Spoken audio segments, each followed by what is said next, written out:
بسم الله الرحمن الرحيم.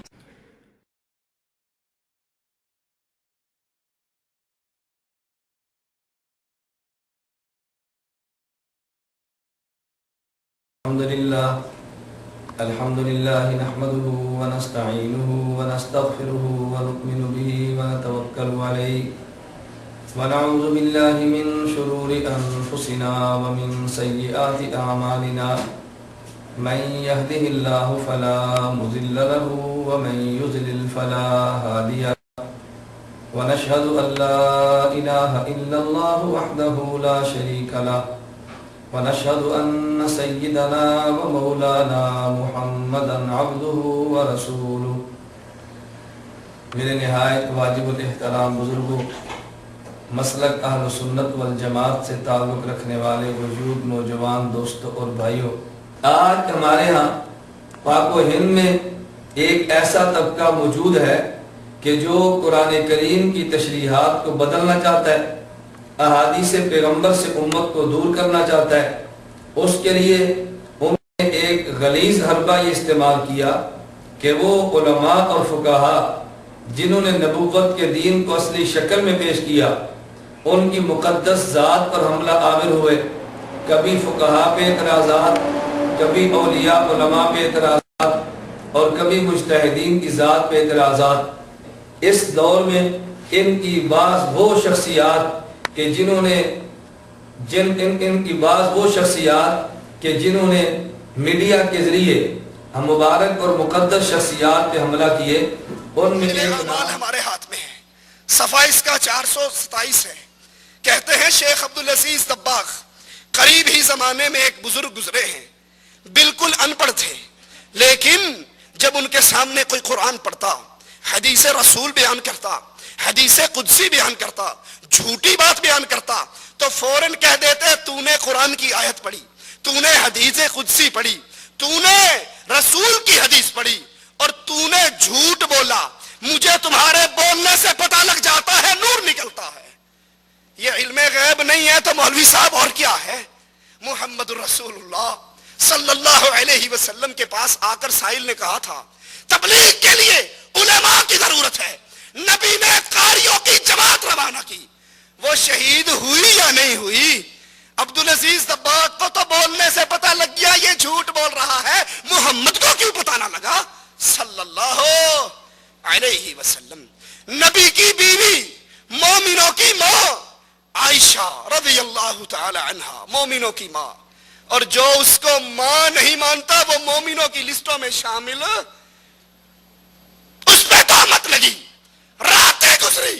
نبی کبھی عمر سے پوچھتے ہیں، کبھی عثمان سے پوچھتے ہیں، کبھی علی سے پوچھتے ہیں. بولنے والوں کو دیکھ کر رسول اللہ نے کیوں نہیں کہہ دیا تم جھوٹ بولتے ہو؟ بولنے والوں کو دیکھ کر نبی نے کیوں نہ پہچانا؟ یہ علم غیب جو اپنے عبدالعزیز دباغ کو دے رہے ہو، یہ علم غیب رسول اللہ صلی اللہ علیہ وسلم کو کیوں نہ تھا؟ آپ نے توصیف الرحمن کی گفتگو سنی اور اس پر جو اس نے تبصرہ کیا آپ نے اس کو بھی سماعت کیا. اس شخص نے خیانت اور بددیانتی سے بھی کام لیا، اور میں یہ شخص سمجھتا ہوں کہ خیانت اور بددیانتی تو بات کی بات ہے، یہ شخص شاید علوم سے بھی جاہل اور غافل انسان ہے. حضرت شیخ زکریا رحمہ اللہ تعالیٰ نے جو عبدالعزیز دباغ کا واقعہ فضائل اعمال میں نقل کیا، یہ میرے سامنے اس وقت فضائل اعمال موجود ہے. پہلے تو حضرت شیخ زکریا رحمہ اللہ کے اس بیان کردہ واقعے پر اس نے اپنی طرف سے جھوٹ بولا. کیوں؟ پہلے اس واقعے کو آپ سماعت فرمائیں. شیخ عبدالعزیز دباغ رحمہ اللہ ابھی قریب ہی زمانہ میں ایک بزرگ گزرے جو بالکل امی تھے، مگر قرآن شریف کی آیت، حدیث قدسی، حدیث نبوی اور موضوع حدیث کو علیحدہ علیحدہ بتا دیتے تھے اور کہتے تھے کہ متکلم کی زبان سے جب لفظ نکلتے ہیں تو ان الفاظ کے نور سے معلوم ہو جاتا ہے کہ کس کا کلام ہے، کہ اللہ پاک کے کلام کا نور علیحدہ ہے اور حضور صلی اللہ علیہ وسلم کے کلام کا نور دوسرا ہے، اور دوسرے کلاموں میں یہ دونوں نور نہیں ہوتے. اب اس میں وہ جملہ نہیں جو توصیف الرحمن نے نقل کیا. عجیب بات ہے، تم کتاب دیکھ کر پڑھتے ہو، کتاب دیکھ کر عبارت بیان کرتے ہو اور پھر بھی عوام کو دھوکہ دیتے ہو. کہتا ہے شیخ عبدالعزیز فرما دیتے یہ قرآن ہے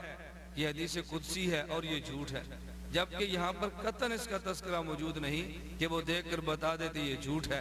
تو یہ جملہ تم نے اپنی طرف سے غلط نقل کیا اور شیخ عبدالعزیز دباغ پہ تم نے خامخواہ الزام بازی کی۔ اب جو توصیف الرحمان نے گفتگو کی، میں سمجھتا ہوں کہ اس نے جہالت اور خیانت سے کام لیتے ہوئے دو باتوں میں گڑبڑ کی ہے۔ نمبر ایک، شاید اس جاہل کے علم میں یہ بات نہیں کہ کلام اللہ کا نور ہے، حدیث پیغمبر کا نور بھی ہے، اور وہ نور کسی کو نظر بھی آتا ہے۔ حضرت شیخ زکریا رحمہ اللہ نے اس واقعہ کو نقل کرنے سے قبل احادیث پیش کی ہے،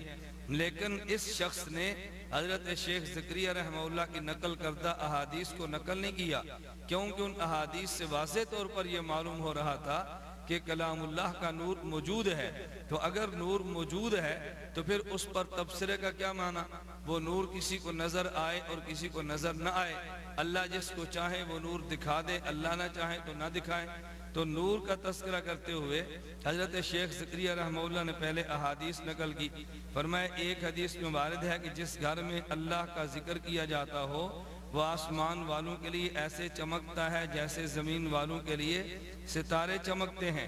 ایک حدیث میں ہے کہ ذکر کی مجالس پر جو سکینہ ایک خاص نعمت نازل ہوتی ہے، فرشتے ان کو گھیر لیتے ہیں، رحمت الہی ان کو ڈھانک لیتی ہے، اور اللہ جل شانہ عرش پر ان کا ذکر فرماتے ہیں۔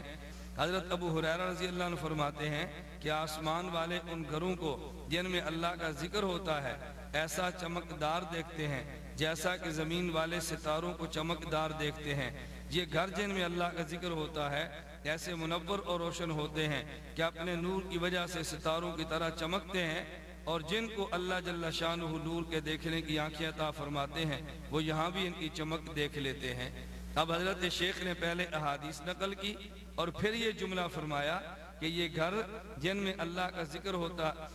جن کو اللہ جل شانہ نور کے دیکھنے کی آنکھیں عطا فرماتے ہیں وہ یہاں بھی ان کی چمک دیکھ لیتے ہیں۔ بہت سے اللہ کے بندے ایسے ہیں جو بزرگوں کا نور، ان کے گھروں کا نور اپنی آنکھوں سے چمکتا ہوا دیکھتے ہیں۔ چنانچہ فضائل بن عیاض رحمہ اللہ جو مشہور بزرگ ہیں وہ فرماتے ہیں کہ جن گھروں میں اللہ کا ذکر ہوتا ہے وہ آسمان والوں کے نزدیک ایسا چمکتے ہیں جیسا کہ چراغ۔ اب شیخ عبدالعزیز دباغ کا واقعہ نقل فرمایا۔ اب دیکھو، اگر اللہ کے ذکر سے کسی مجلس میں نور ہو اور نور سے وہ گھر چمکتا ہو اور ہر آدمی کو چمکتا گھر نظر نہ آئے، کسی اللہ کے بندے کو اللہ کرامتاً وہ چمکتا ہوا دکھا دے، اس کو علم غیب نہیں کہہ سکتے۔ نہ معجزے کا نام علم غیب ہے، نہ کرامت کا نام علم غیب ہے۔ کرامت کو کرامت کے درجے میں رکھو اور معجزے کو معجزے کے درجے میں رکھو۔ کرامت کو دے کر علم غیب کا فتویٰ لگا دینا یہ توصیف الرحمان جیسا جاہل شخص ہی کر سکتا ہے، کم از کم کوئی عالم شخص یہ بات نہیں کہہ سکتا۔ تو اس شخص نے ایک تو خیانت اور بددیانتی کی کہ جو لفظ اس واقعہ میں موجود نہیں تھا اپنی طرف سے اس کو بیان کر دیا۔ نمبر دو، بددیانتی یہ کی اور خیانت سے کام لیا، واقعہ کو نقل کرنے سے قبل جو احادیث حضرت شیخ زکریا نبر اللہ مرقدہ نے بیان فرمائی ان احادیث کا تذکرہ نہیں کیا۔ کیوں؟ اگر احادیث کا تذکرہ کرنے کے بعد اس واقعے کو اسی طرح نقل کیا جاتا جس طرح حضرت شیخ زکریا نے نقل کیا تو پھر ظاہر ہے اعتراض کی گنجائش موجود نہیں تھی، لیکن اس شخص نے تو جہالت اور خیانت کی بنیاد پہ اعتراض ہی کرنا تھا، لہذا ان احادیث کو نقل کیوں کرتا؟ اس نے خیانت کی کہ واقعات غلط نقل کیا، خیانت یہ کی کہ اس سے قبل جو احادیث موجود تھی ان احادیث کا تذکرہ اس نے نہ کیا۔ تو جہالت اور خیانت دونوں کا مظاہرہ فرمائیں۔ جہالت کیا کہ اگر اللہ کے ذکر سے نور ہو یا کوئی سکینہ اور رحمت نازل ہو اور اللہ اپنے بندے ایک کو دکھا دے اور دوسرے کو پتہ نہ چلے تو یہ کوئی بات بعید از عقل یا بعید از شریعت نہیں۔ میں آپ حضرات کی خدمت میں یہ صحیح بخاری کہ جس کی حدیث نمبر 5010 نقل کرتا ہوں، آپ اس حدیث کی روشنی میں دیکھیں کہ کیا اللہ کے ذکر کی وجہ سے اللہ کی رحمت یا اللہ کے سکینے کا اتر جانا یہ کیا بعید از عقل یا بعید از شریعت ہے؟ اور اس کا کسی کو پتہ چل جانا کیا یہ اس بات کی دلیل ہے کہ وہ علم الغیب رکھتا ہے؟ اس حدیث مبارک میں حضرت حدیث 5011 نمبر حدیث سے مبارک میں حضرت برا بن عازب رضی اللہ عنہ فرماتے ہیں کان رجل یقرأ سورۃ الکہف، ایک شخص سورۃ الکہف کی تلاوت کر رہا تھا، وَإِلَى جَانِبِهِ حِصَانٌ مَرْبُوطٌ بِشَطْنَيْنِ، اس کے پاس ایک گھوڑا تھا کہ جو بندھا ہوا تھا، فَتَغَشَّتْهُ سَحَابَةٌ، کہتے ہیں اس گھوڑے کو ایک بادل نے ڈھانپ لیا، فَجَعَلَ تَدْنُو وَتَدْنُو وَجَعَلَ فَرَسُهُ يَنْفِرُ، جب اس کو بادل نے ڈھانپا تو گھوڑے نے بدکنا شروع کر دیا، فَلَمَّا أَصْبَحَ أَتَى النَّبِيَّ صلی اللہ علیہ وسلم فَذَكَرَ ذَلِكَ لَهُ، وہ صبح ہوئی تو شخص نبی پاک صلی اللہ علیہ وسلم کی خدمت میں حاضر ہوا اور یہ واقعہ نبی پاک صلی اللہ علیہ وسلم کی خدمت میں عرض کیا تو نبی کریم صلی اللہ علیہ وسلم فرمایا تِلْكَ السَّكِينَةُ تَنَزَّلَتْ بِالْقُرْآنِ، یہ وہ سکینہ اور اللہ کی خاص رحمت ہے جو قرآن کریم کی تلاوت کے وقت نازل ہوئی۔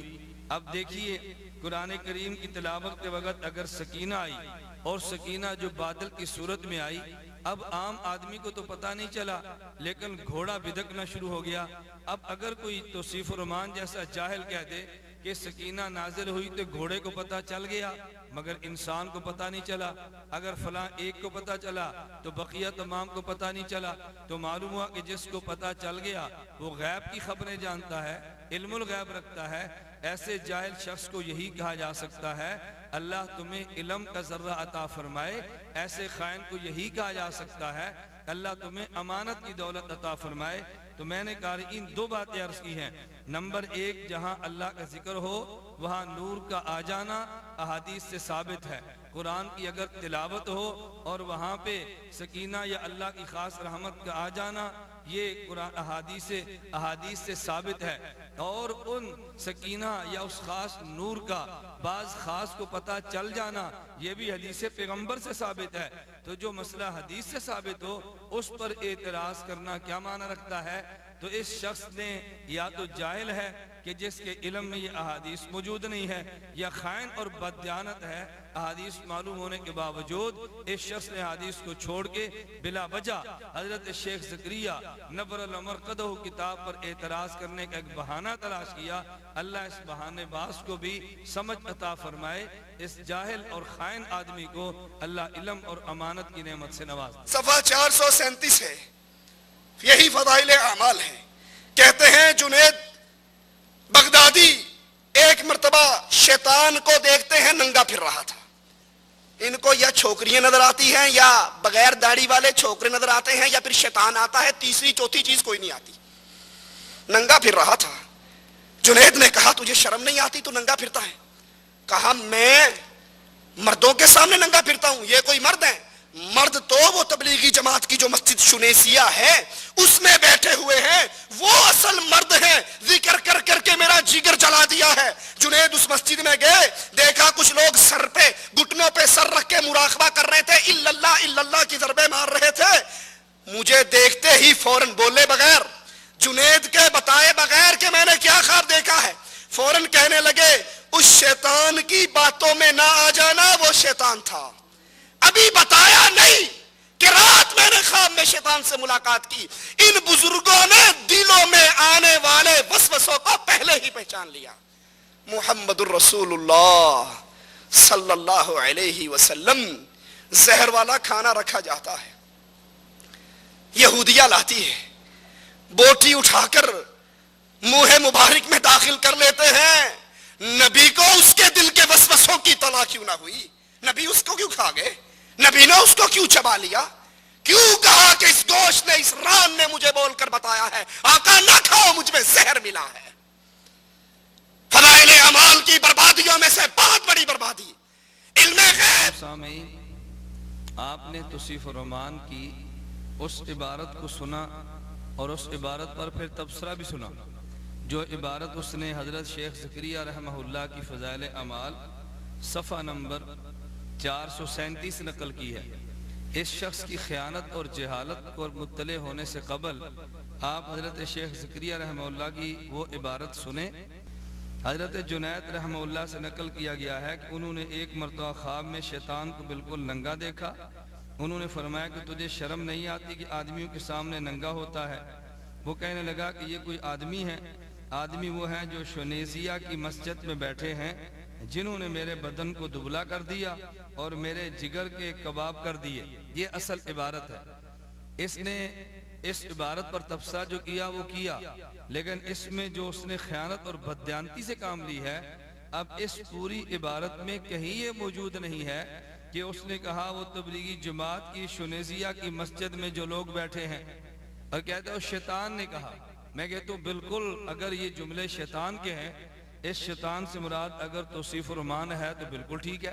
اس لیے کہ اس کتاب میں حضرت نے تو جو جملہ نقل کیا اس میں یہ بات نہیں کہ جو تبلیغی جماعت کی شنیزیہ کی مسجد میں بیٹھے، تبلیغی جماعت کی مسجد شنیزیہ میں بیٹھے ہیں۔ کہتے ہیں شیطان نے کہا کہ وہ تبلیغی جماعت کی شنیزیہ مسجد میں جو بیٹھے ہیں۔ یہ جملہ حضرت شیخ زکریا رحمہ اللہ کی عبارت میں موجود نہیں، یہ جملہ تم نے اپنی طرف سے کہا۔ اگر اس کا قائل شیطان ہے کہ شنیزیہ کی مسجد تبلیغی جماعت کی مسجد ہے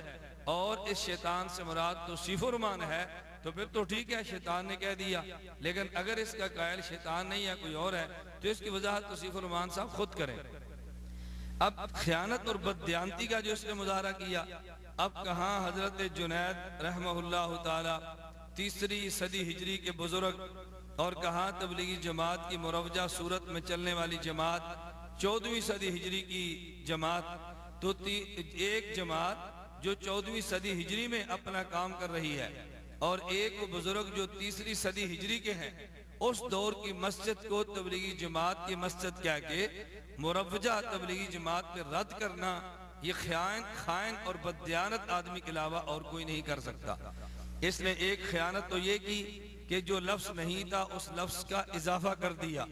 اور اس شخص نے پھر اس کا استہزاء کرتے ہوئے عجیب تمس مذاق اڑاتے جملہ کہا۔ کہتے ہیں ہاں ان کو یا چھوکریاں نظر آتے ہیں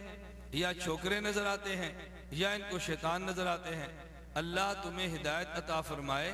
ان حضرات نے جو دین کے کارنامے سر انجام دیے، جو عبادات کی ہیں، وہ تمہاری آنکھوں سے کیوں اوجھل ہے؟ اللہ کے ولیوں پر یہ الزام دھرنے کے لیے ایسے بکواسات اور ایسے غلیظ اور مغلظات جملے اپنی زبان سے بکنا، یہ توصیف الرحمان جیسا شخص شیطان کا ایجنٹ ہی کر سکتا ہے، عام آدمی کے بس میں اتنے گندے جملے نہیں۔ تو ایک اس کی خیانت پر میں نے آپ کی خدمت میں عرض کیا، خیانت دیکھیں، اور دوسرا اسی شخص کی جہالت بھی دیکھیں۔ اب یہ ثابت کیا کرنا چاہتا ہے کہ اگر کسی شخص کے دل میں کھٹکا آئے، کسی شخص کے دل میں اگر کوئی بات ہو اور دوسرا اس سے مطلع ہو جائے بغیر بتائے، تو یہ بات شاید شریعت کے خلاف ہے۔ اگر یہ بات شریعت کے خلاف ہے تو میں توصیف الرحمان سے پوچھتا ہوں، یہ میرے ہاتھ میں کتاب نواب صدیق حسن خان کی التاج المکلل ہے۔ اس کتاب التاج المکلل کے صفحہ،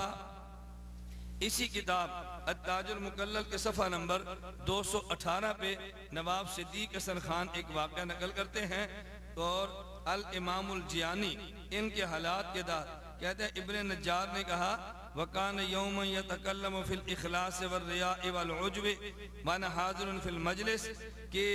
امام جیانی ایک دن اخلاص، ریا، عجب کے بارے میں گفتگو فرما رہے تھے اور میں اس مجلس میں موجود تھا۔ فَخَطَرَ فِي نَفْسِي كَيْفَ الْخَلَاصُ مِنَ الْعُجْبِ، میرے دل میں یہ بات آئی، میرے دل میں خیال آیا کہ اس عجب سے بچنے کی صورت کیا ہے۔ فَالْتَفَتَ إِلَيَّ، تو جیانی میرے طرف متوجہ ہوئے اور فوراً کہا اِذَا رَأَيْتَ الْأَشْيَاءَ مِنَ اللَّهِ وَأَنَّهُ قَدْ وَفَّقَكَ لِعَمَلِ الْخَيْرِ لِلْخَيْرِ وَأَخْرَجْتَ نَفْسَكَ مِنَ الْبَيْنِ سَلِمْتَ مِنَ الْعُجْبِ، اگر تو ان چیزوں کو دیکھ لے، اللہ کی طرف سے چیزیں دیکھے اور اللہ تجھے خیر کے کام کی توفیق عطا فرما دے اور تو اپنے نفس کو درمیان سے نکال لے تو عجب سے محفوظ ہو گیا۔ اب حضرت ابن نجار فرماتے ہیں کہ میرے دل میں صرف خیال آیا، میرے دل میں کھٹکا آیا، لیکن ابھی میں نے اپنی زبان سے جملہ، انہوں نے اپنی زبان سے اظہار نہیں کیا، تو حضرت امام جیانی نے فوراً جواب بھی دے دیا۔ اگر دل میں خیال آئے اور آدمی اس کا اظہار نہ کرے اور ولی اس خیال پر اطلاع کر دے، اللہ کرامتاً اس کو کشفاً یہ بات بتا دے، اگر یہ بات خلاف شریعت ہے جو فضائل اعمال میں حضرت شیخ زکریا نقل فرمائی ہے، تو اسی طرح کا واقعہ نواب صدیق التاج المکلل میں بھی نقل فرماتے ہیں. تو جناب کو چاہیے اس پر حاشیہ چڑھا دیں. اور یہی التاج المکلل ہے کہ جس کے شروع میں اسی کے مکتبہ دارالسلام سے جو چھپی ہے، اس کے ناشر خود کہتے ہیں حذفنا واحیانا علقنا علی بعض الاخبار التي تخالف السلفیۃ خلافا بینا، کہ اس کتاب میں وہ باتیں جو سلفیت کے خلاف تھی ہم نے اس کو حذف کر دی ہے یا ہم نے اس پر حاشیہ چڑھا دیا ہے. اس پر کوئی حاشیہ نہیں ہے، کوئی نوٹ نہیں ہے، تاج المکلل سے نکالا نہیں ہے. معلوم ہوتا ہے کہ یہ اس قسم کے واقعات سلفی مذہب کے بھی مطابق ہیں. مجھے نہیں سمجھ آتی تم سلفی ہو، تم اہل حدیث ہو، تم کس مذہب سے تعلق رکھنے والے ہو، یا تم لا مذہب قسم کے انسان ہو کہ جو جہالت اور خیانت کی وجہ سے محض محدثین کے بیان کردہ واقعات پہ اعتراضات تو کرتا ہے، لیکن اپنے اکابر کی کتاب میں اگر کوئی واقعہ آئے تو اس کو بیان نہیں کرتا. تو گرامی قدر سامعین، میں نے دو باتیں عرض کی. نمبر ایک، اس شخص نے خیانت سے کام لیا کہ اس میں جو لفظ نہیں تھا وہ بیان کر دیا. نمبر دو، اس شخص نے علم کی بجائے جہالت سے شاید کام لیا کہ اس نے اس واقعے کا استہزاء اور مذاق اڑاتے ہوئے یوں بات کہہ دی کہ شاید یہ خلاف شریعت باتیں ہیں. اللہ اس کو علم بھی عطا فرمائے، اللہ اس کو امانت بھی عطا فرمائے، اور اللہ اس کے شر سے امت مسلمہ کو محفوظ. دوسرا حوالہ صفحہ 574 ہے فضائل اعمال کا. کہتے ہیں شبلی میں نے ایک جگہ دیکھا ایک مجنون شخص ہے، لڑکے اس کو پتھر مار رہے ہیں. میں نے لڑکوں کو دھمکایا، روکا. وہ کہنے لگے جناب یہ دعویٰ کرتا ہے کہ میں اللہ سے ملاقات کرتا ہوں، اللہ کو دیکھتا ہوں. میں نے اس کے قریب آ کر کہا کہ تو یہ دعویٰ کرتا ہے تیری اللہ سے ڈائریکٹ ملاقاتیں ہوتی ہے دنیا میں رہتے ہوئے، تو اللہ کو دیکھتا ہے، اللہ سے سنتا ہے. کہا اچھا سنو. چیخ ماری اور کہا شبلی اس ذات کی قسم جس نے اپنی محبت میں مجھ کو برا حال کر رکھا ہے، اگر موت تھوڑی دیر کے لیے مجھ سے غائب ہو جائے، میں درد فراق میں ٹکڑے ٹکڑے ہو کر مر جاؤں، وہ ہمیشہ میرے سامنے رہتا ہے. رسولوں کی حاجت نہیں، حدیثوں کی حاجت نہیں، قرآن کی حاجت نہیں. اب ڈائریکٹ ان مولویوں کی، ان صوفیوں کی اللہ سے ملاقات ہوتی ہے، وہ اللہ سے ساری باتیں پوچھ کے بتا دیتے ہیں. سامعین، آپ نے توصیف الرحمان کی ایک اور بددیانتی کا مظاہرہ کیا. حضرت شیخ زکریہ نور اللہ مرقدہ کی فضائل اعمال میں سے ایک واقعہ اس نے نقل کیا اور بددیانتی کا مظاہرہ بھی کیا اور اس کا مفہوم بھی غلط بیان کر ڈالا. حضرت شیخ زکریہ رحمۃ اللہ علیہ نے صفحہ نمبر 574 فضائل اعمال پر جو واقعہ نقل کیا وہ واقعہ سماعت فرمائیں، اور جو اس نے بددیانتی اور خیانت سے کام لیا آپ ذرا اس کو بھی سماعت فرمائیں. کہتے ہیں حضرت شبلی فرماتے ہیں کہ میں نے ایک جگہ دیکھا کہ ایک مجنون شخص ہے، لڑکے اس کے ڈھیلے مار رہے ہیں. میں نے ان کو دھمکایا، وہ لڑکے کہنے لگے کہ یہ شخص یوں کہتا ہے کہ میں خدا کو دیکھتا ہوں. یہاں صرف اتنی عبارت ہے، لیکن آپ ذرا سماعت کریں. میرا توصیف الرحمان نے کیا کہا؟ کہتا ہے وہ لڑکے، یہ شخص یوں کہتا ہے کہ میں خدا کو دیکھتا ہوں، اللہ سے ملاقات کرتا ہوں. اب وہ لفظ جو اس نے اپنی طرف سے بڑھایا کہ میں اللہ سے ملاقات کرتا ہوں، یہ لفظ فضائل اعمال کی اس عبارت میں موجود نہیں. آگے کہتا ہے میں اس کے قریب گیا تو وہ کچھ کہہ رہا تھا. میں نے غور سے سنا تو وہ کہہ رہا تھا کہ تو نے بہت ہی اچھا کیا کہ ان لڑکوں کو مجھ پر مسلط کر دیا. میں نے کہا کہ یہ لڑکے تجھ پر ایک تہمت لگاتے ہیں. کہنے لگا کیا کہتے ہیں؟ میں نے کہا یہ کہتے ہیں کہ تم خدا کو دیکھنے کے مدعی ہو، یہ جملہ. لیکن توصیف الرحمان کہتا ہے میں نے اس سے کہا کہ یہ لڑکے کہتے ہیں کہ تو اللہ سے ملاقات کرتا ہے، تو اللہ سے سنتا ہے، تو اللہ سے ملاقات کرتا ہے، اللہ سے سنتا ہے. یہ جملے جو توصیف الرحمان نے خیانت کر کے اس عبارت میں زائد کیے، اضافہ کیا، یہ لفظ اس فضائل اعمال کی کتاب کے اندر اور فضائل اعمال کے اس واقعے کے اندر حضرت شیخ زکریہ رحمۃ اللہ علیہ نے تحریر نہیں فرمائے. پہلے تو قارئین میں آپ سے گزارش کر رہا تھا جو آپ نے پڑھا اور سامعین آپ نے سنا کہ شخص نے بددیانتی اور خیانت سے کام لیا کہ جو الفاظ کتاب میں موجود نہیں تھے تم نے اپنی طرف سے محض ملمہ سازی کرنے کے لیے، محض دجل کے لیے، محض جھوٹ بولنے کے لیے، محض غلط قسم کی چڑھائی کرنے کے لیے تم نے اپنی طرف سے اضافہ کر دیا، یہ خیانت اور بددیانتی نہیں تو بتاؤ اور کیا ہے؟ اور ان کو جو اصل اشکال پیدا ہوا اور جو اعتراض کا منشا، کہتے ہیں کہ دنیا میں رہتے ہوئے کوئی بھلا اللہ سے ملاقات کر سکتا ہے؟ دنیا میں رہتے ہوئے کوئی اللہ سے دیکھ سکتا ہے؟ اب یہاں پہ دنیا میں رہتے ہوئے اللہ کو دیکھنے اور اللہ سے ملاقات کا تذکرہ نہیں، بلکہ وہ خود اس بات کی وضاحت یوں کر رہے ہیں، کہتے ہیں کہ جب میں نے اس سے کہا کہ لڑکے یہ کہتے ہیں کہ تم خدا کو دیکھنے کے مدعی ہو، یہ سن کر اس نے ایک چیخ ماری اور یہ کہا کہ شبلی اس ذات کی قسم جس نے اپنی محبت میں مجھ کو شکستہ حال بنا رکھا ہے اور اپنے قرب و بود میں مجھ کو بھٹکا رکھا ہے، اگر تھوڑی دیر بھی وہ مجھ سے غائب ہو جائے یعنی حضوری حاصل نہ رہے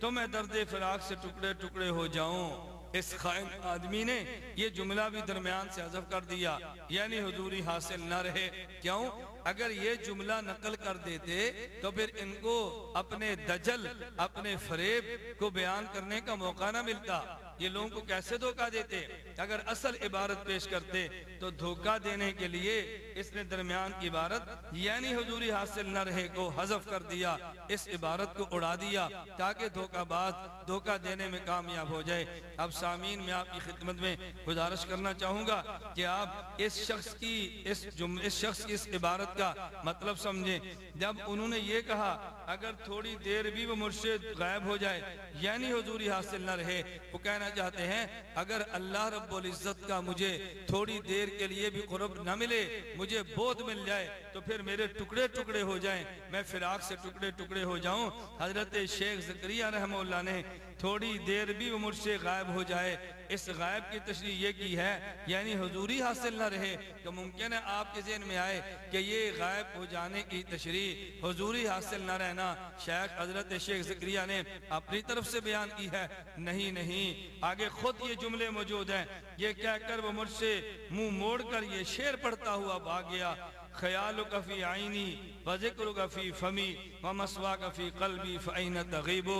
توصیف الرحمان تجھے یہ جملہ بھی تو بیان کرنا چاہیے تھا، یہ اس کا شعر بھی تو نقل کرنا چاہیے تھا تاکہ غائب ہونے اور سامنے ہونے کا مطلب کھل کر سامنے آ جاتا۔ کہتے ہیں خیالک فی عینی وذکرک فی فمی، تیری صورت میری نگاہوں میں جمی رہتی ہے، وذکرک فی فمی، کہتے ہیں تیرا ذکر میری زبان پر ہر وقت رہتا ہے، ومسواک فی قلبی، تیرا ٹھکانہ میرا دل ہے، فأین تغیب، پس تو کہاں غائب ہو سکتا ہے؟ یعنی وہ خیالک فی عینی، اللہ تیرا خیال میری آنکھوں میں، اللہ تیرا ذکر میرے دل میں زبان میں، اللہ تیرا ٹھکانہ میرے دل میں۔ تو جب یہ مفہوم بیان کریں گے تو پھر غائب اور بود کا معنی بدل جائے گا، اور اگر آپ اس کا وہ غلط معنی کریں گے جو توصیف الرحمان نے کیا ہے تو پھر معنی اور ہوگا، پھر معنی اور مفہوم بدل جائے گا۔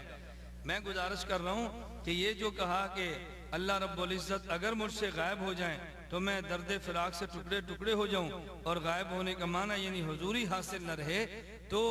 اللہ رب العزت کو دیکھنے کا معنی احسان اور اللہ کے غائب ہونے کا معنی حضوری حاصل نہ رہے، یہ تو حدیث جبرائیل میں موجود ہے۔ یہ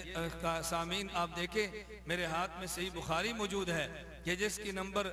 کی حدیث نمبر 50 پہ نبی کریم صلی اللہ علیہ وسلم کا ارشاد گرامی موجود ہے کہ جب حضرت جبریل نے پوچھا مل احسانو یا رسول اللہ صلی اللہ علیہ وسلم، احسان کیا ہے؟ فرمایا ان تعبد اللہ کأنک تراہ فإن لم تکن تراہ فإنہ یراک۔ احسان یہ ہے تو اللہ کی عبادت یوں کرے گویا تو اللہ کو دیکھ رہا ہے، اور اگر تو اللہ کو نہیں دیکھ رہا تو وہ تجھے دیکھ رہا ہے۔ یعنی حضوری تجھے حاصل یوں ہو کہ تو یہ محسوس کرے کہ تو اللہ کو دیکھتا ہے، اللہ تجھے دیکھتا ہے۔ یہی بات اس مجذوب نے کہی تھی کہ میں اللہ کو دیکھتا ہوں، کیا معنی کہ مجھے حضوری کی کیفیت حاصل ہے، اور جب یہ کیفیت حضوری ختم ہو جائے تو پھر میں فراق میں درد کے مارے میں درد فراق سے ٹکڑے ٹکڑے ہو جاؤں۔ اور احسان کا معنی یہ کیفیت حضوری کے ساتھ کرنا، یہ صرف ہم نے یہ معنی نہیں کیا بلکہ بالکل یہی معنی حضرت مولانا داؤد غزنوی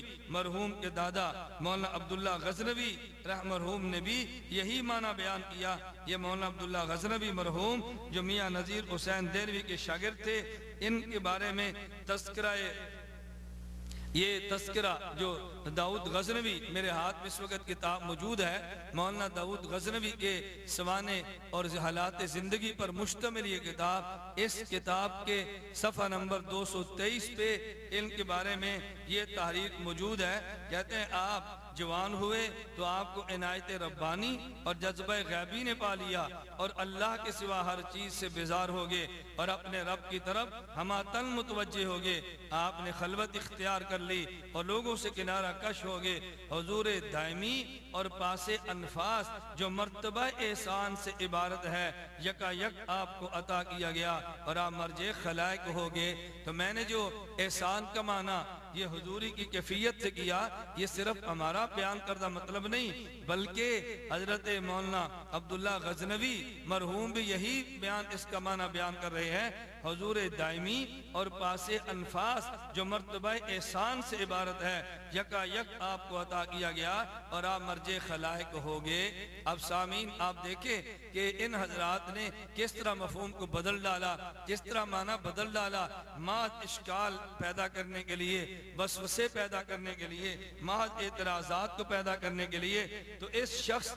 توصیف الرحمن نے ایک تو اس میں خیانت سے کام لیا، 3 خیانتیں کم از کم اس خائن آدمی نے ایک واقعے میں بیان کر دی۔ وہ کون سی خیانت؟ نمبر 1 کہ کہتے ہیں اس مجنون شخص لڑکے کو جو لڑکے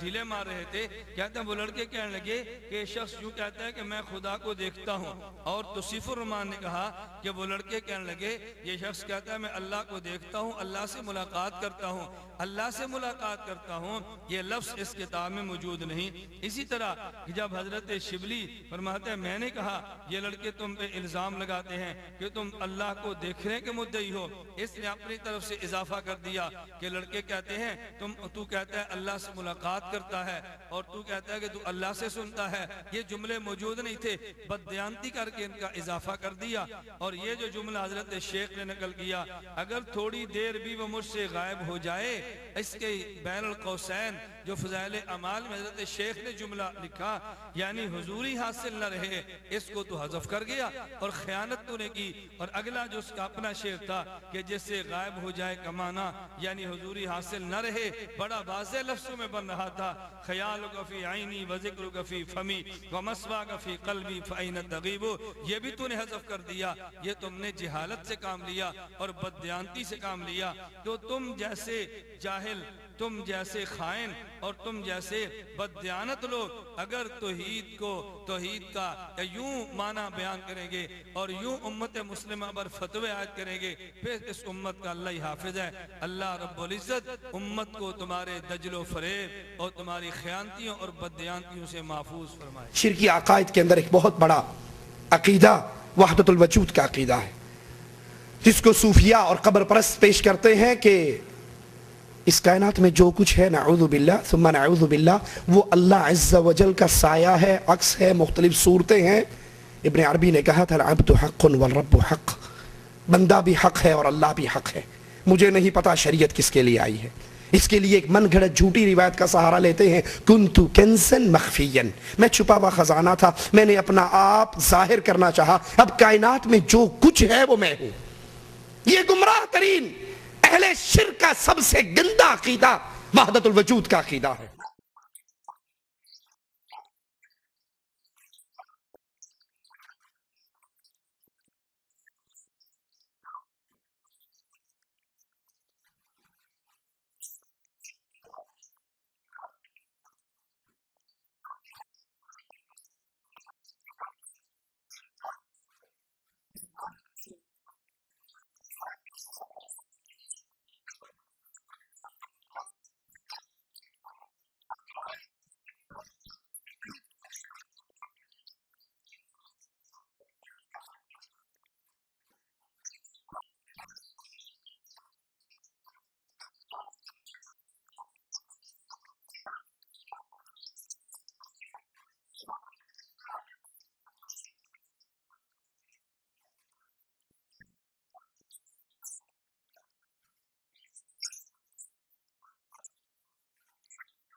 سامعین، آپ نے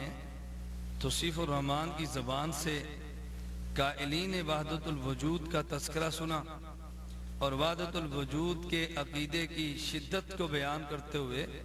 جو جملے توصیف الرحمن نے بیان کیے آپ نے وہ جملے بھی سنے۔ ذرا ان جملوں کو میں دہرانا ضروری سمجھتا ہوں تاکہ آئندہ چل کر جو میں گفتگو کروں اس کو سمجھنے میں آپ کو آسانی پیدا ہو جائے۔ توصیف الرحمن نے عقیدہ وحدت الوجود کو بیان کرتے ہوئے کہا، کہتے ہیں وحدت الوجود کا کفریہ عقیدہ کفار مکہ کے اندر بھی نہیں تھا۔ کفار مکہ بھی اس عقیدہ کو نہیں مانتے تھے،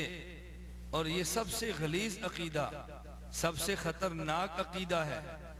اور اسی وحدت الوجود کے عقیدے میں کہتا ہے اتنا غلیظ عقیدہ، اتنا کفری عقیدہ ہے کہ اس جیسا کفر دنیا میں زمین کے سینے پر شاید موجود نہ ہو۔ اور کہتا ہے اہل شرک کا سب سے گندا عقیدہ۔ پہلے توصیف الرحمن نے اس عقیدے کی شدت کو بیان کرتے ہوئے کفریہ، اس کو شرکیہ، اس کائنات کا سب سے گندا عقیدہ یہ بیان کیا کہ اس قدر خطرناک عقیدہ ہے۔ اور اس کے بعد توصیف الرحمن نے ایک ناکام سی کوشش اس بات پہ کی ہے کہ سامعین کو یہ تاثر دیا جائے کہ اس عقیدے کے قائل اس دھرتی پر علماء دیوبند ہیں، اس لیے یہ توصیف الرحمن کہتا ہے سب سے غلیظ عقیدہ، سب سے خطرناک عقیدہ، جس کو حکیم الامت اشرف علی تھانوی صاحب کی کتب میں یوں یہ عقیدہ موجود ہے۔ اب سامعین کو یہ تاثر دینا کہ یہ عقیدہ علماء دیوبند کا عقیدہ ہے تو ظاہر ہے لوگ تو یہ سمجھیں گے اتنا گندا عقیدہ اگر علماء دیوبند کی کتب میں ہے تو علماء دیوبند شاید اللہ نہ کرے کس قدر گندے اور غلیظ ہوں گے۔ تو یہ تاثر اس نے دینے کے لیے علماء دیوبند کی عبارات کو پیش کیا ہے۔ میں آج کی نشست میں یہ بات واضح کرنا چاہتا ہوں کہ جو یہ وحدت الوجود کا عقیدہ جسے توصیف الرحمن نے کفر کہا، جسے توصیف الرحمن نے شرک کہا، جسے توصیف الرحمن نے غلیظ کہا، جسے توصیف الرحمن نے اس زمین کے سینے پر سب سے گندا عقیدہ کہا، جس کو توصیف الرحمن نے اہل شرک کا اس قدر گندا عقیدہ کفریہ بیان کیا کہ اہل مکہ کا کفار مکہ کافر ہونے کے باوجود بھی اس کفر کے قائل نہ تھے، تو اس کے قائل علماء دیوبند ہیں۔ میں کہتا ہوں نہیں، خدا کی قسم علماء دیوبند کے بارے میں یہ جو تم نے تاثر دیا کہ اس کے قائل محض علماء دیوبند ہیں اور شاید علماء اہل حدیث اور تمہارے اکابر اس کے قائل نہیں تھے، یہ تم نے عوام کو دھوکہ دینے کے لیے اس طرز پہ گفتگو کی ہے، وگرنہ یہی عقیدہ وحدت الوجود علماء اہل حدیث اور اکابرین کی اہل حدیث کی کتب میں بڑی وضاحت کے ساتھ موجود ہے۔ مثال کے طور پہ اہل حدیث علماء میں سے ایک بہت بڑے اور جید عالم نواب سید صدیق حسن خان بھوپالی مرحوم جو 222 کتب کے مصنف ہیں اور اتنا بڑا اہل حدیث مسلک کا عالم کہ جس کے بارے میں مولانا ثناء اللہ امرتسری لکھتے ہیں ہندوستان کے نامور سلفی اہل حدیث مولانا نواب صدیق حسن خان مظالم روپڑی صفحہ نمبر 13، اور یہی وہ عالم کہ جن کے بارے میں میر ابراہیم سیالکوٹی صاحب تاریخ اہل حدیث صفحہ نمبر 399 پر یہ تحریر کرتے ہیں، کہتے ہیں شیخ و شیخنا حضور پر نور نواب سید صدیق حسن صاحب، اور یہی نواب صدیق حسن صاحب جن کی کتاب الروضۃ الندیہ اہل حدیث مسلک کے مدارس میں بطور نصاب کے پڑھائی جاتی ہے، بلکہ اسی نواب صدیق حسن خان مرحوم کی کتاب الروضۃ الندیہ کہ جس کا صرف اس مسلک کے عام علماء نہیں بلکہ مسلک یہ نامور عالم علامہ ناصر الدین البانی جن کے حالات پہ مشتمل کتاب اس وقت میرے ہاتھ میں موجود ہے جو دارالسلام نے شائع کی، ابو الحسن حافظ عبد الخالق نے اس کتاب کو تحریر کیا اور محسن فرانی اس کتاب کے نظر ثانی اور اضافات تحریر کر رہے ہیں۔ کتاب مجدد دین محدث کبیر محقق شہیر محمد ناصر الدین البانی رحمہ اللہ، یہ اس کتاب کے ٹائٹل پہ الفاظ درج ہیں اب اس کتاب کے آپ صفحہ نمبر 93 صفحہ نمبر 100 یا صفحہ نمبر 77 آپ ان 3 صفحات کو کھول کے دیکھیں کہ ناصر الدین البانی مرحوم اسی کتاب الروضۃ الندیہ کے بارے میں کیا رائے رکھتے تھے۔ صفحہ نمبر 77 پہ یہ بات موجود ہے، کہتا ہے پھر انہوں نے علامہ نواب صدیق حسن خان کی کتاب الروضۃ الندیہ سے فقہ الحدیث کا درس لینا شروع کیا۔ تو اتنے بڑے عالم اور مسلک اہل حدیث کے اتنے جید عالم، ان کو اگر ان نے اس عقیدے کو اپنی کتاب میں تحریر کیا تو کیا ان کو بارے میں تم وہی رائے قائم کرو گے جو تم نے علماء دیوبند کے بارے میں ایک رائے قائم کی ہے، اور تم نے اس رائے کی بنیاد پہ علماء دیوبند کو گمراہ قرار دینے کی ایک ناپاک کوشش کی ہے۔ یہی کتاب صفحہ نمبر 93 کہتے ہیں اس میں درس و تدریس، علمی مجالس اور آپ کے سفر کا تذکرہ کرتے ہوئے لکھتے ہیں شیخ رحمہ اللہ کی مجالس علمی فوائد سے معمور اور بے حد فیض رساں تھی۔ دمشق میں بے شمار طلبہ اور اہل علم نے آپ کے روبرو کتابوں کی قراءت کی۔ آپ ہفتے میں 2 سبق پڑھایا کرتے تھے اور ان میں بہت سے طالبان علم حاضر ہوا کرتے تھے۔ ان کتابوں میں سے چند کتابیں یہ ہیں: زاد المعاد از ابن القیم رحمہ اللہ، نخبۃ الفکر از حافظ ابن حجر اسقلانی رحمہ اللہ، الروضۃ الندیہ شرح الدرر البہیہ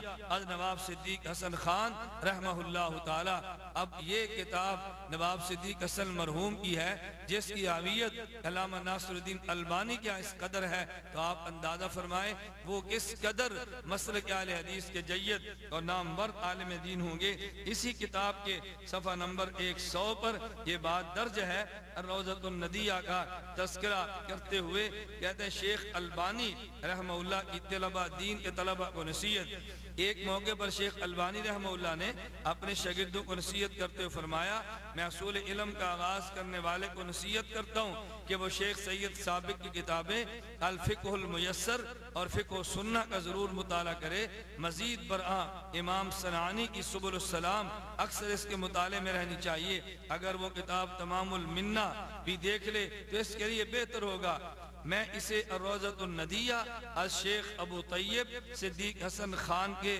مطالعے کا بھی مشورہ دیتا ہوں۔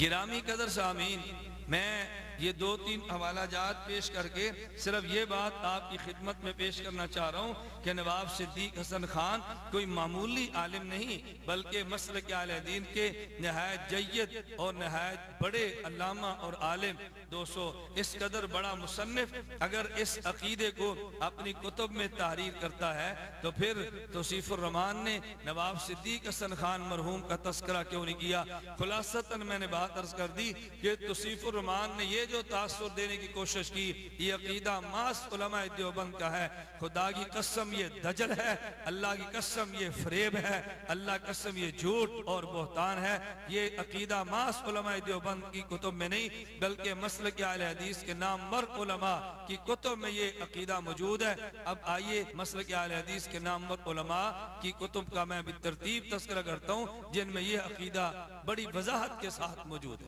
نواب صدیق حسن مرحوم کے حالات زندگی پر مشتمل کتاب ان کے صاحبزادے جناب سید علی حسن خان صاحب نے معاصر صدیقی کے نام سے تحریر فرمائی ہے۔ اس کتاب کی جلد نمبر 4 صفحہ نمبر 38 تا 40 پر نواب صدیق حسن صاحب نے جو کہ ان کے ارشادات منقول ہیں آپ اس کو ملاحظہ فرمائیں اور اس کے بعد فیصلہ یہ کریں کہ یہ مسئلہ وحدت الوجود کا جس کو کفریہ اور شرکیہ عقیدہ کہہ کر توصیف الرحمان علماء دیوبند کے کھاتے میں ڈال رہے ہیں، نواب صدیق حسن صاحب جیسے اہل حدیث علماء کی رائے اس کے بارے میں کیا ہے؟ نواب صاحب کے بارے میں کہتے ہیں وہ تحریر کرتے ہیں بہرحال اس مسئلہ وحدت الوجود کا دار و مدار حضرات صوفیاء کے کشف و شہود پر ہے اور علماء اور صوفیاء نے اس کے متعلق بہت سی کتابیں اور رسائل لکھے ہیں، مثلا طبقہ قادریہ میں شیخ محی الدین ابن عربی وغیرہ۔ آگے ایک علماء کی لمبی فہرست ہے جن نے اس مسئلے پر کتب تحریر کی ہے۔ آگے لکھتے ہیں ہم لوگ چونکہ ان اختلافات کے بعد پیدا ہوئے ہیں اس لیے ہم کو طرفین میں کسی ایک کی طرف جذباً ملان نہیں ہو سکتا۔ مذہب وحدت وجود اور مذہب وحدت شہود دونوں پر اگر نظر ڈالی جائے تو جس طرح ایک جانب بہت سے دلائل ہیں، اسی طرح دوسری طرف بھی بہت سی دلیلیں ہیں۔ ہم پر اعتقاداً لازم ہے ہم کسی جانب بھی ضلالت اور گمراہی کا خیال دل میں نہ لائیں، کیونکہ اس میں بہت سے علماء کرام اور مشائخ اعظام کی تذلیل و تکفیر لازم آتی ہے۔ وحدت وجود کی اس بات یا ابطال میں لب کشائی نہ کرنی چاہیے۔ اگر خود ذی فہم ہے تو اپنی فہم پر قناعت کرے، اور اگر وہ نہیں جانتا تو ان اقوال کو ان کے قائلین پر چھوڑ دے۔ فَأَنَّ هَذَا صِرَاطِي مُسْتَقِيمًا فَاتَّبِعُوهُ وَلَا تَتَّبِعُوا السُّبُلَ فَتَفَرَّقَ بِكُمْ عَنْ سَبِيلِهِ ذَلِكُمْ وَصَّاكُمْ بِهِ لَعَلَّكُمْ تَتَّقُونَ۔ نہیں جانتے ہم وجود و شہود، یہ باتیں ہیں دو اور خدا ایک ہے۔ پھر لکھتے ہیں کہ مسئلہ وحدت وجود و شہود جس سے مراد ہستی حق اور نیستی خلق ہے، اور یہی اعتقاد اس مسئلہ کا روح ہے۔ اگر مخلوقات کی نیستی کو زمانے حال و استقبال میں پیش نظر رکھا جائے تو یہ امر شرع کے اصل مقصد کے منافی نہیں ہے۔ البتہ جو اختلافات اقوال و احوال اور اس کے شر و بسط میں پیدا ہو گئے ہیں، کوئی شک نہیں کہ وہ شریعت سے کسی قدر بود رکھتے ہیں اور ایک عالم کی گمراہی کا سبب بن گئے ہیں۔ اگر یہ خدشہ مانے نہ ہوتا تو میں اس مسئلہ وحدت وجود کو متکلمین کے افواد چھوڑ کر محدثین کے اقوال، اشارات اور دلائل عقلی و نقلی سے اس طرح ثابت کرتا کہ علماء ظاہری میں سے بھی کسی کو اس سے انکار نہ ہوتا اور وہ اس کے خلاف میں لب کشائی نہ کر سکتا۔ مگر کیا کیا جائے؟ مصیبت تو یہ ہے کہ جو ارباب رسوم ہیں وہ الفاظ و معنی سے بیگانہ رہتے ہیں، اور جو ارباب علم ہیں ان کو تفنن عبارات کی طرف توجہ رہتی ہے، نہ معنی کی طرف، ورنہ اگر حقیقتاً دیکھا جائے تو اس میں کوئی مابہن نزاع بات نہیں۔ تو نواب صدیق حسن مرحوم نے کس قدر مسئلہ وحدت الوجود کی صفائی بیان کرتے ہوئے قائلین وحدت الوجود کا کس قدر دفاع کیا ہے۔ اب ایک رائے نواب صدیق حسن مرحوم کی ہے اور ایک اس کے مقابلے میں رائے توصیف الرحمان جیسے آج کے جاہل، ان پڑھ اور خائن آدمی کی ہے۔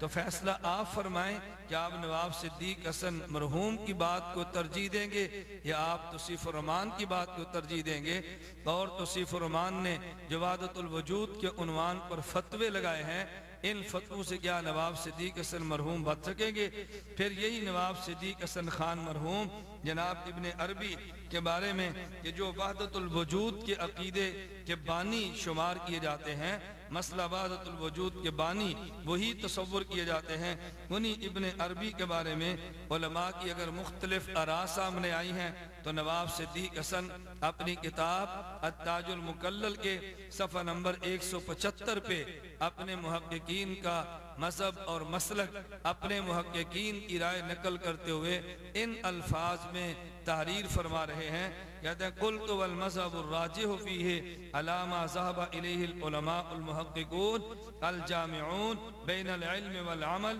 والشرع والسلوک السکوت فی شانہ وصرف کلامہ المخالف لظاہر الشرع الى محامل حسنہ وکف اللسان عن تکفیرہ وتکفیر غیرہ من المشائخ الذین ثبت تقواہم فی الدین وظہر علمہم فی الدنیا بین المسلمین وکانوا فی ذروۃ علیا من العمل الصالح ومن ثم رأیت شیخنا الامام العلامہ الشوکانی فی الفتح الربانی مالا الى ذلك وقال لکلامہ محامل ورجع عما کتبہ فی اول عمرہ بعد 40 سنتاً۔ کہتے ہیں صحیح اور درست مذہب وہ ہے کہ جو علماء محققین اور علم و عمل، شریعت اور سلوک کے جامع علماء کی رائے ہے، وہ یہ کہ ابن عربی کے بارے میں سکوت کیا جائے، ابن عربی کے بارے میں فتویٰ بازی سے کام نہ لیا جائے اور اسی رائے کو اختیار کیا جائے جو شیخ امام علامہ شوکانی نے رائے قائم کی ہے، اگرچہ وہ پہلے اول عمر میں ابن عربی کی ذات پر فتویٰ بھی لگایا کرتے، لیکن 40 سال بعد انہوں نے اپنے اس فتوے سے رجوع کر لیا، اور یہی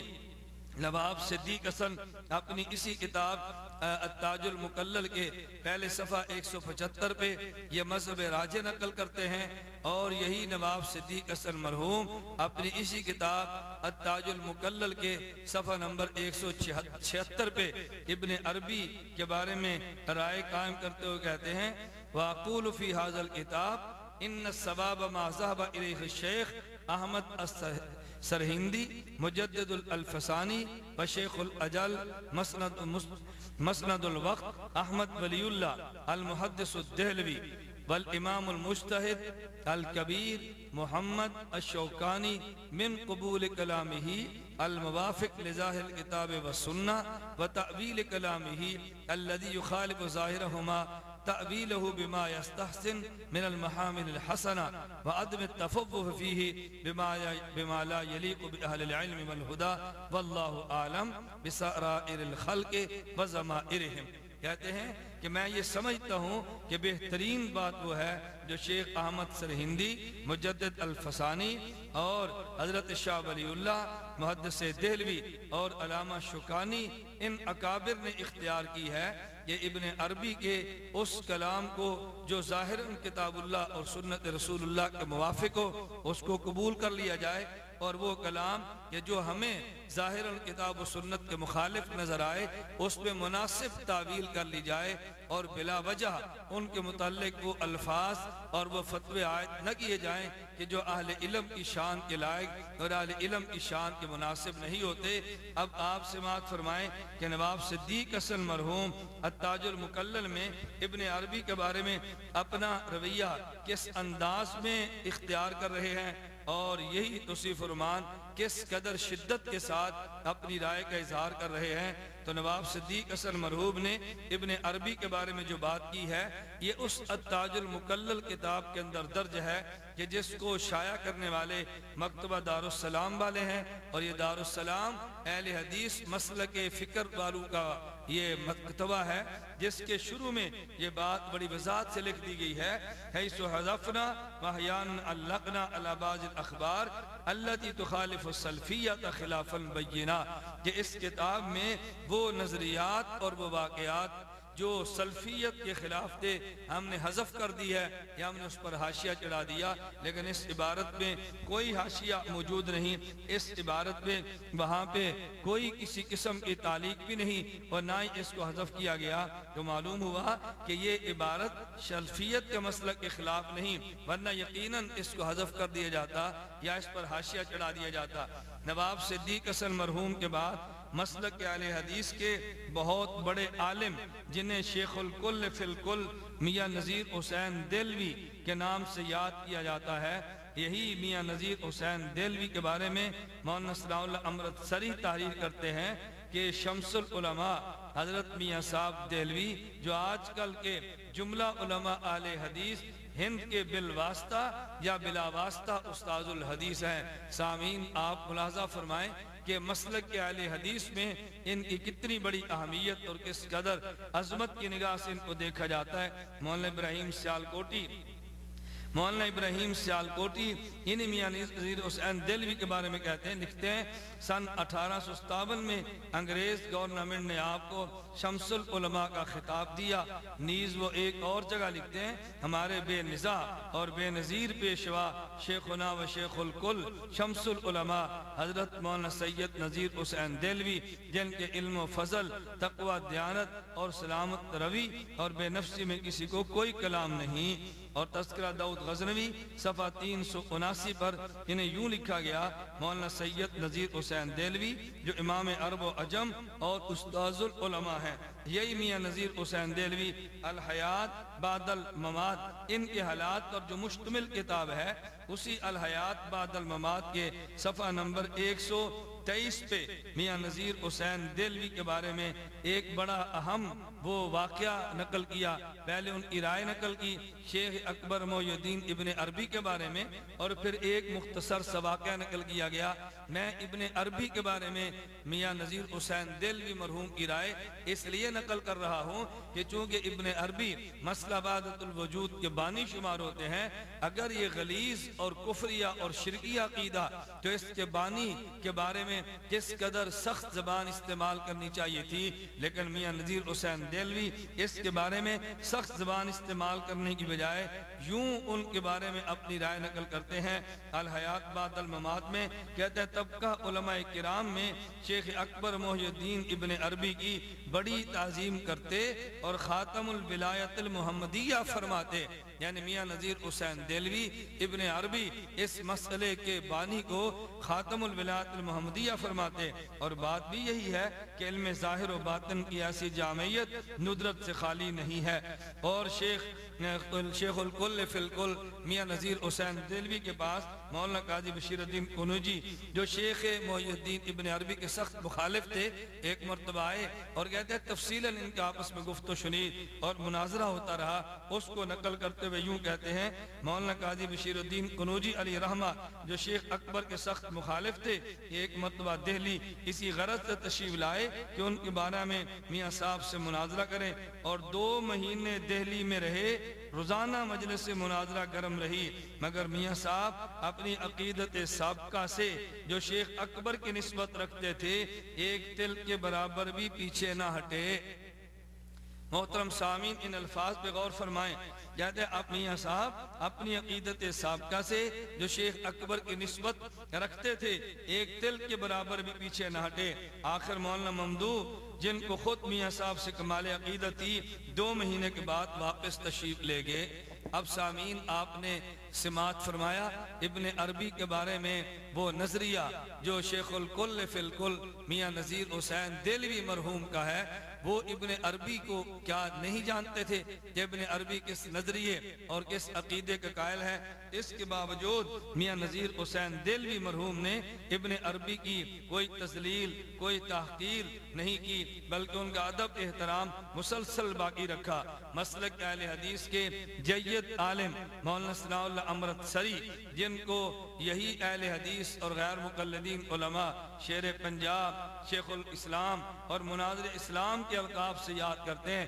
ہفت روزہ اہل حدیث کے مولانا ایڈیٹر تھے، فتاوی ثنائیہ اور تفسیر ثنائی کے مؤلف ہیں، یہی شیخ الاسلام مولانا ثناء اللہ امرتسری۔ آپ ان کا نظریہ شیخ ابن عربی کے بارے میں ملاحظہ فرمائیں کہ وحدت الوجود کا بانی شیخ ابن عربی، ان کے بارے میں فتاوی ثنائیہ جلد اول صفحہ نمبر 324 پر لکھتے ہیں، کہتے ہیں مسئلہ تکفیر شیخ ابن العربی بہت نازک ہے۔ مولانا نواب صاحب بھوپال مرحوم تکسار میں علامہ شکانی سے نقل کرتے ہیں کہ میں نے 40 سال تک شیخ کی تکفیر کی، آخر میری رائے غلط معلوم ہوئی۔ میں نے 40 سال تک شیخ کی تکفیر کی، آخر کار میری رائے غلط معلوم ہوئی تو میں نے رجوع کیا۔ نواب صاحب مرحوم شیخ ممدوح کو عزت کی نگاہ سے دیکھتے ہیں، اور مولانا نذیر حسین المعروف حضرت میاں صاحب دہلوی شیخ ممدوح کو شیخ اکبر لکھتے ہیں۔ آگے تحریر کرتے ہیں، حضرت مجدد سرہندی بھی شیخ موصوف کو مقربان الہی سے لکھتے ہیں،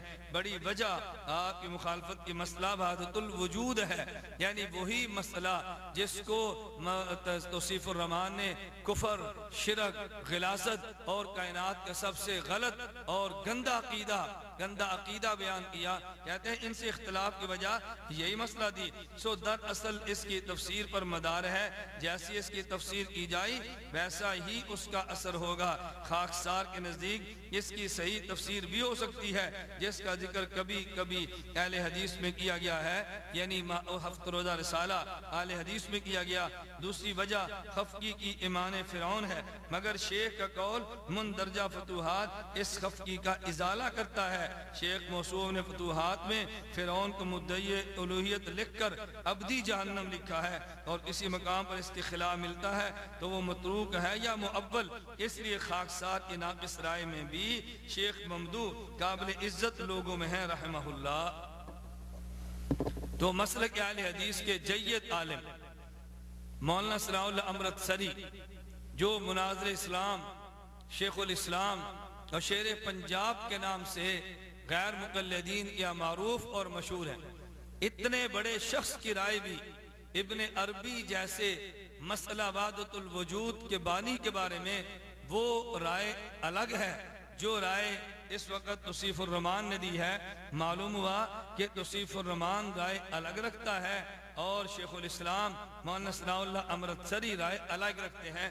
مسلک اہل حدیث کے بہت بڑے اور جید عالم دین علامہ وحید الزمان جنہیں نواب اور وقار نواز جنگ بہادر کا لقب عطا ہوا، میاں نذیر حسین دہلوی کے بڑے شاگردوں میں سے تھے۔ ان نے سیاستہ کا اردو زبان میں ترجمہ کیا، وہی سیاستہ کا اردو ترجمہ جس کو آج پاکستان میں مسلک اہل حدیث کے حضرات اپنی بچیوں تک کو نکاح کے موقع پر پیش کرتے ہیں۔ اپنی مساجد میں اس کے ترجمے کو رکھا جاتا ہے، اپنے مسلک کی لائبریریوں کو ان کے سیاستہ کے اردو تراجم کے ساتھ سجایا گیا، اور انہی کی کتب، انہی کی سیاستہ کے ترجمے کو مکتبہ رحمانیہ لاہور سے شائع کیا گیا، اور ان کی بڑی اہمیت مسلک اہل حدیث علماء کے اندر موجود ہے۔ تو یہ نواب وحید الزمان صاحب اپنے کتاب ہدیۃ المہدی صفحہ نمبر 50 اور 51 پر وحدت الوجود کے نظریے کو لکھتے ہیں۔ پہلے اپنی کتاب ہدیۃ المہدی صفحہ 50 پر نظریہ وحدت الوجود کی تشریح کرتے ہیں اور اس کی وضاحت کرتے ہیں۔ اپنے نظریے کو بیان کرتے ہوئے جناب وحید الزمان صاحب لکھتے ہیں، پہلے تو صوفیہ پر جو اعتراض تھا اس کا رد کیا، کہتے ہیں اما صوفیۃ الوجودیہ ومنہم الشیخ ابن عربی فہم لا یقولون بالحلول ولا بالاتحاد الصرف، کہ صوفیہ نظریہ وحدت الوجود میں حلول اور اتحاد کے قائل نہیں تھے کہ خالق اور مخلوق ایک ہے، اس میں کوئی فرق نہیں۔ اس کی وضاحت کرتے ہوئے آگے لکھتے ہیں بل یثبتون ذات اللہ سبحانہ بائنا عن خلقہ علی عرشہ، بلکہ صوفیہ اللہ کی ذات کو مخلوق سے الگ لکھتے ہیں۔ انما یقولون ان الحق عین الخلق من وجہ، یعنی من جہت الوجود، فإن الوجود واحد ووجود الحق وسائر الاشیاء موجودۃ بهذا الوجود ليس لها وجود مستقل كما يقول المتكلمون، ان هناك وجودان، وجود الواجب ووجود الممكن، وغير الخلق من وجه يعني من جهة الماهية والذات، فإن ذات الممكن وماهيته تغاير ذات الواجب وماهيته، ويفرون بهذا القول عما تفهمه العامة من أن النسبة بين الخالق والمخلوق كالكلال والكوز والبناء والبناء، إذ هذا بين البطلان لأنه لم يكن هناك قبل حدوث العالم شيء غير الحق، فمن أين جاءت هذه الأشياء كلها۔ تو اس عبارت میں نواب وحید الزمان صاحب عقیدہ وحدت الوجود کی شرح کرتے ہوئے صوفیہ کا دفاع کرتے ہیں، تو گویا وہ خود بھی وحدت الوجود کے عقیدے کے قائل ہیں۔ تو آپ ملاحظہ فرمائیں، پہلے اس نظریے کو، وضاحت کو جو نواب وحید الزمان نے ہدیۃ المہدی صفحہ 50 پہ کی ہے، اس اقرار کو جو صفحہ 50 پہ کیا ہے، وہ نظریہ جس کو جناب وحید الزمان نے اپنی کتاب ہدیۃ المہدی میں تسلیم کر لیا ہے، پھر یہی نواب وحید الزمان اگلے صفحے 51 پہ شیخ ابن عربی کی وکالت کرتے ہوئے، شیخ ابن عربی کا دفاع کرتے ہوئے تعریف کرتے ہیں کہ شیخ ابن عربی کے بارے میں ابن تیمیہ رحمہ اللہ کی رائے یہ تھی، مگر رائے یوں ہونی چاہیے، علامہ شوکانی کی رائے یہ تھی، سید نواب صدیق حسن مرحوم کی رائے یہ تھی۔ ان کی آراء کو نقل کرتے ہوئے ابن عربی کا دفاع کرتے ہیں۔ چنانچہ نواب وحید الزمان اپنی کتاب ہدیۃ المہدی صفحہ 51 پہ لکھتے ہیں، شیخنا ابن تیمیہ قد شدد الانکار علی ابن عربی وتبعہ الحافظ والتفتازانی وعندی انہم لم یفہموا مراد الشیخ ولم یمنعوا النظر فیہ، وانما آگے تحریر فرماتے ہیں کہ ابن تیمیہ رحمہ اللہ نے جو ابن عربی کا رد کیا ہے، حافظ اور تفتازانی نے جو ان کی اتباع میں ان کا رد کیا ہے، کہتے ہیں وَلَوْ نَظَرُوا فِي الْفُتُوحَاتِ لعرفوا ان الشیخ رحمہ اللہ من اہل الحدیث اصولا وفروعا ومن اشد الرادین علی ارباب التقلید۔ اگر یہ شیخ کی فتوحات کو دیکھ لیتے کتاب کو تو یہ یقین کر لیتے کہ ابن عربی اہل حدیث تھے، اصول میں بھی اور فروع میں بھی، اور یہ تقلید کا رد کرنے والے احباب میں سے تھے۔ پھر یہی ابن علامہ وحید الزمان کہتے ہیں وقال سید من اصحابنا اعتقادنا فی الشیخ الاجل محی الدین ابن العربی والشیخ احمد السرہندی انہما من صفوت عباد اللہ ولا نلتفت الى ما قیل فیہما۔ کہ شیخ احمد سرہندی اور محی الدین ابن عربی کے بارے میں نواب سید صدیق حسن مرحوم نے فرمایا کہ ہم ان کے بارے میں اچھا ہم اعتقاد رکھتے ہیں اس بات کا کہ یہ اللہ کے برگزیدہ بندوں میں سے تھے، اور جو ان کے بارے میں اشکالات کیے گئے ہم ان پر توجہ نہیں دیتے۔ پھر کہتے ہیں وَكَذَلِكَ الشَّوْكَانِ مِنْ أَصْحَابِنَا رَجَعَ عَنْ ذَمِّ الشَّيْخِ فِي آخِرِ أَمْرِهِ وَقَالَ إِنِّي نَظَرْتُ فِي الْفُتُوحَاتِ وَعَرَفْتُ أَنَّهُ يُمْكِنُ حَمْلُ كَلَامِ الشَّيْخِ فِي الْفُصُوصِ عَلَى مُحْمَلٍ صَحِيحٍ، کہ حضرت علامہ شوکانی نے جو پہلے حضرت شیخ کی مذمت کا فتویٰ دیا، بعد میں اسے رجوع کر لیا اور فرماتے ہیں میں نے جب فتوحات اور کا مطالعہ کیا اس نتیجے پر پہنچا کہ شیخ کی خطاب فصوص کو اس کا صحیح محمل اور صحیح اس کا وہ شرع ممکن جب موجود ہے پھر ہمیں شیخ پر فتویٰ نہیں لگانا چاہیے۔ تو نواب وحید الزمان بھی نظریہ کے بھی قائل تھے اور ساتھ ساتھ یہ حضرت شیخ ابن عربی کا دفاع بھی کرتے ہیں اور ان پر رد کرنے والوں کی تردید بھی کرنے ہیں۔ اور بالکل یہ ماضی قریب میں مولانا داؤد غزنوی مرحوم کے حالات زندگی پر مشتمل کتاب، ان کے سوانح زندگی پر مشتمل کتاب، یہ جو میرے ہاتھ میں آپ کے سامنے موجود ہے، اسی کتاب تذکرہ داؤد غزنوی کو آپ ملاحظہ فرمائیں، اور اسی کتاب تذکرہ داؤد غزنوی میں آپ وہ ذہن پڑھیں جو حضرت شیخ داؤد غزنوی اور ان اکابر کا تھا، صفحہ نمبر 88، اسی کتاب کے صفحہ نمبر 88 پہ تحریر کرتے ہیں کہ کہتے ہیں ابن تیمیہ اور ابن عربی دونوں ہی ہمارے بزرگ ہیں، اپنے آپس کے اختلاف کو وہ جانے، ہم خرد ہیں اور خرد رہنے ہی میں عافیت سمجھتے ہیں۔ مولانا نے یہ الفاظ اتنے شدید تاثر کے ساتھ فرمائے کہ ساتھ ہی ان کی آنکھوں میں آنسو آ گئے۔ تذکرہ داؤد غزنوی میں ڈاکٹر اسرار اپنی ملاقات جو داؤد غزنوی مرحوم سے تھی اس ملاقات کا تذکرہ کیا، اور ملاقات کا تذکرہ کرتے ہوئے کہتے ہیں کہ جب ابن عربی کا تذکرہ آیا تو حضرت شیخ کی آنکھوں میں آنسو آ گئے، اور اس قدر ادب کے ساتھ تذکرہ کیا کہ ابن تیمیہ اور ابن عربی کے جو اختلافات کے تھے وہ بڑے لوگ تھے اور ان کے آپس کے اختلافات تھے، ہم چھوٹے ہیں اور ہم ان کے اختلافات میں دخل اندازی نہیں کرتے۔ سامعین، میں نے آپ کی خدمت میں مسلک اہل حدیث کے چند اکابر کا تذکرہ کیا، اب میں آپ سے بڑی دیانتداری کے ساتھ پوچھتا ہوں کہ یہ جو وحید توصیف الرحمان نے اور کئی بار یہاں معراج ربانی نے مسئلہ وحدت الوجود کو بیان کیا، اس کو کفر کہا، اس کو شرک کہا، اس کو کائنات کا سب سے غلیظ اور گندہ عقیدہ کہا، اور اس کو پھر علماء دیوبند کی عبارات کو پیش کرتے ہوئے علماء دیوبند کے کھاتے میں ڈالا کہ علماء دیوبند کا نظریہ یہ ہے۔ میں پوچھ سکتا ہوں کہ یہی وحدت الوجود کا عقیدہ علماء اہل حدیث کا ہے؟ یہی علماء وحدت الوجود کا نظریہ علماء اہل حدیث نے بیان کیا؟ تو مجھے یہ بتاؤ کیا مسلک اہل حدیث میں حیثیت توصیف الرحمان یا معراج ربانی کی ہے یا محترم جناب نواب صدیق حسن خان مرحوم کی ہے؟ مسلک اہل حدیث میں خدمات کیا توصیف الرحمان یا معراج ربانی کی ہے یا شیخ الکل فی الکل میاں نذیر حسین دہلوی کی ہے؟ مسلک اہل حدیث کی اشاعت میں کیا خدمات توصیف الرحمان اور معراج ربانی کی ہے یا علامہ وحید الزمان کی ہے، شیخ الاسلام مولانا ثناء اللہ امرتسری کی ہے اور ان کے معروف بزرگ مولانا داؤد غزنوی کی ہے؟ میں بڑی دیانت کے ساتھ کہتا ہوں توصیف الرحمان جیسے کئی ہزار لوگ مل کر بھی ان اکابر مسلک اہل حدیث کے پاؤں کی خاک کے برابر بھی نہیں ہو سکتے۔ ایک رائے توصیف الرحمان دے، ایک رائے معراج ربانی دے، تم نے آج تک کون سی خدمت کی ہے سوائے علماء دیوبند پہ کیچڑ اچھالنے کے؟ تم نے کون سی دین کی خدمت کی ہے سوائے فتویٰ بازی کے؟ تم نے کون سی دین کی خدمت کی ہے سوائے اس کے کہ تم امت کے عوام اور بھولے بھالے لوگوں کو دجل سے کام لے کے علماء سے دور کرو، فقہاء سے دور کرو اور اختلافات اور فرقہ واریت کو ہوا دو؟ کیا یہی تمہاری خدمت ہے دین کے لیے؟ تو تمہارے وہ اکابر جن کے سامنے تمہاری حیثیت کیا پتی اور کیا پتی کے شوربے کی ہے،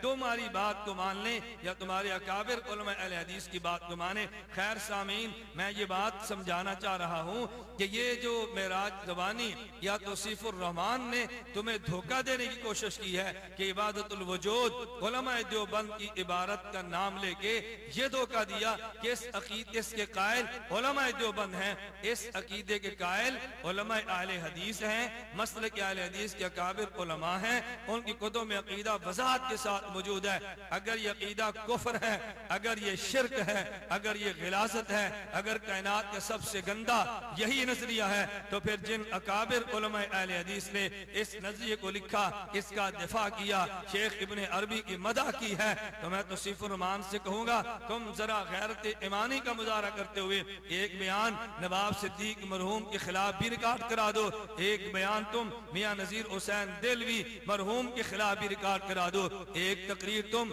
نواب وحید الزمان کے خلاف بھی کر دو، ایک تقریر تم اپنے بزرگ جناب داؤد غزنوی کے خلاف بھی کر دو، ایک تقریر تم اپنے بزرگ مولانا ثناء اللہ امرتسری کے خلاف بھی کر دو۔ جب یہ نظریہ، یہ عقیدہ ان کی کتب میں موجود ہے تو ان کے خلاف تمہاری زبان آخر حرکت میں کیوں نہیں آتی؟ کچھ ہمیں بھی تو تم جواب دو۔ کوئی وجہ نہیں ہے سوائے اس کے کہ بحمد اللہ تعالی بر صغیر میں خصوصاً اور پوری دنیا میں عموماً علماء دیوبند کا ایک بہت بڑا کردار ہے، علماء دیوبند کی بہت بڑی دینی خدمات ہیں، لیکن اگر رات دن کی روشنی میں اگر سورج طلوع ہو چکا ہو اور دن کی روشنی میں چمگادڑ اپنی آنکھیں بند کر لے اور چمگادڑ کو دن کی روشنی میں بھی کوئی چیز نظر نہ آئے، قصور سورج کا نہیں ہے، قصور چمگادڑ کا ہے۔ اگر علماء دیوبند کی دینی خدمات سے تم اپنی آنکھیں کبوتر کی طرح بند کر لو، قصور تمہارا ہے، علماء دیوبند کا نہیں ہے۔ خیر سامعین، آپ نے حوالہ جات کے ساتھ خود ملاحظہ فرما لیا، آپ نے کتب کو خود اپنی آنکھوں سے دیکھا کہ وحدت الوجود کا نظریہ کس قدر وضاحت کے ساتھ علماء اہل حدیث، اکابرین اہل حدیث نے بیان کیا، لیکن معراج ربانی وحید الزمان ان کتب کو نقل کرنے کے بعد ان کی تردید نہیں کرتے۔ میں اس لیے کہتا ہوں یا یہ شخص جاہل ہے، ان کے علم میں نہیں کہ یہ عقیدہ مسلک اہل حدیث کے علماء کی کتب میں موجود ہے، یا یہ خائن اور بددیانت لوگ ہیں کہ جو اپنے اکابر کی کتب پہ موجود نظریے کا رد نہیں کرتے، اس کو حذف کر کے بلا وجہ علماء دیوبند کے خلاف زبان درازی کرتے ہیں۔ اللہ رب العزت ان کی جہالت اور خیانت سے، ان دور سے اللہ امت کو محفوظ رکھے، اور ہم سب کو اللہ حق بیان کرنے کی، حق سننے کی اور حق کے راستے پہ چلنے کی توفیق عطا فرمائے۔ بخاری کی باتیں، ہر صبح بخاری کا نعرہ، ہر شام بخاری کی باتیں، ڈھنڈورا چند مسائل کا منظور نہیں ہے سب باتیں، دو چار حدیث مطلب کی محفل میں سناتے ہیں، لیکن یہ لوگ چھپاتے پھرتے ہیں کچھ اور بخاری کی باتیں، یہ لوگ چھپاتے پھرتے ہیں کچھ اور بخاری کی باتیں۔ آقا آہستہ پڑھتے تھے بسم اللہ فاتحہ سے پہلے، من گھڑت حدیث اپناتے ہیں ٹھکرا کے بخاری کی باتیں، من گھڑت حدیث اپناتے ہیں ٹھکرا کے بخاری کی باتیں، وطروں میں دعائیں مانگی تھی آقا نے جھکنے سے پہلے، کچھ لوگوں کو منظور نہیں بے باک بخاری کی باتیں، کچھ لوگوں کو منظور نہیں بے باک بخاری کی باتیں، دو ہاتھ سے مصافحہ سنت ہے لکھا ہے بخاری نے یوں ہی، ہر ہر محفل میں رد کرتے ہیں احباب بخاری کی باتیں، ہر محفل میں رد کرتے ہیں احباب بخاری کی باتیں۔ عثمان کی ادا پہ بخاری نے لکھا ہے عمل سب امت کا، اس دور میں کیوں رد ہوتی ہیں لا ریب بخاری کی باتیں، اس دور میں کیوں رد ہوتی ہیں لا ریب بخاری کی باتیں۔ عربی کے بجائے اردو میں جو خطبہ جمعہ دیتے ہیں، وہ لائے حدیث پیغمبر جو کرتے ہیں بخاری کی باتیں، وہ لائے حدیث پیغمبر جو کرتے ہیں بخاری کی باتیں۔ یاروں نے کوشش کی باہم تحریف بخاری کی، لیکن ناکام ہوئے ناشاد ہوئے، باقی ہے بخاری کی باتیں۔ ناکام ہوئے ناشاد ہوئے، باقی ہے بخاری کی باتیں۔ اقوال صحابہ ٹھکرا کر تنقید کا مورد ٹھہرائیں، یہ زیب انہیں دیتا ہے جو کرتے ہیں بخاری کی باتیں، یہ زیب انہیں دیتا ہے جو کرتے ہیں بخاری کی باتیں۔ اقوال صحابہ ٹھکرا کر تنقید کا مورد ٹھہرائیں، یہ زیب انہیں دیتا ہے جو کرتے ہیں بخاری کی باتیں، یہ زیب انہیں دیتا ہے جو کرتے ہیں بخاری کی باتیں۔